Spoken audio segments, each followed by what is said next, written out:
Just hours ago, air raid sirens went off over the Jordanian desert.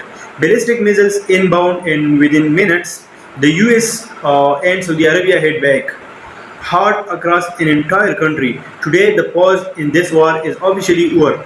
Let's get into it. So, here's what we know. Early this morning, Iran launched ballistic missiles at a US base in Jordan. This is the same region that has been a flashpoint for months now. Jordanian forces say their air defenses intercepted five incoming projectiles right around down. Five confirmed intercepts, which tells you this was not some small probing shot. This was a real solve aimed at a real target, and Jordan's military had to scramble to stop it. And here's the part that matters most: this breaks what had been a several day lull. For almost a week, things had gone quiet. No major strikes, no missile launches, at least nothing on this scale. Today, that quiet ended. Well, the US didn't wait around to find out. Almost immediately, American and Saudi forces launched a coordinated response, and it was not limited to one location. We are talking strikes across seven separate provinces in Iraq. The reported toll so far at least 20 fighters killed, 32 more wounded, and when a response spans seven provinces in a single operation, that's not a symbolic retaliation. That's a statement. We can reach you anywhere. Now it's worth pausing here because this is the pattern we have seen play out again and again in this war. Iran strikes a US or allied position. The US, often alongside a regional partner like Saudi Arabia, answers with a broader, heavier strike somewhere else. Escalate, retaliate, and escalate again.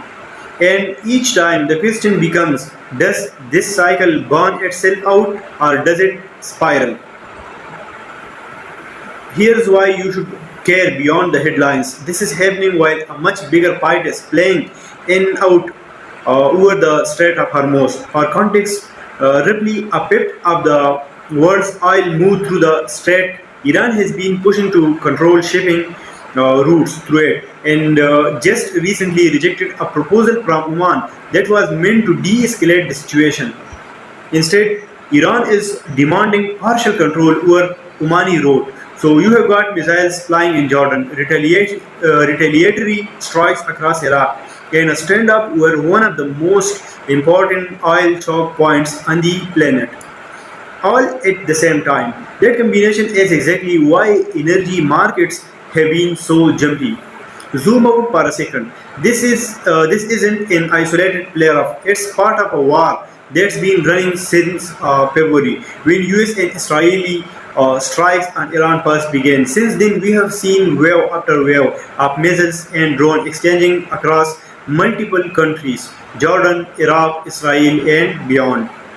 What makes today notable is the timing. This attack landed right after a high-profile meeting in Washington, the kind of moment where you accept either a diplomatic breakthrough or apparently a fresh escalation. And the tension between talks happening at the top and missiles flying on the ground might be the most important story here.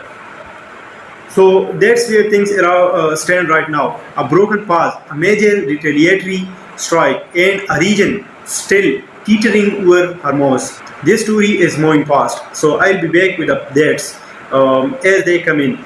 If you want to stay on top of this, hit subscribe, drop your take in the comments. Do you think this cycle cools down or gets worse? I'll see you in the next one.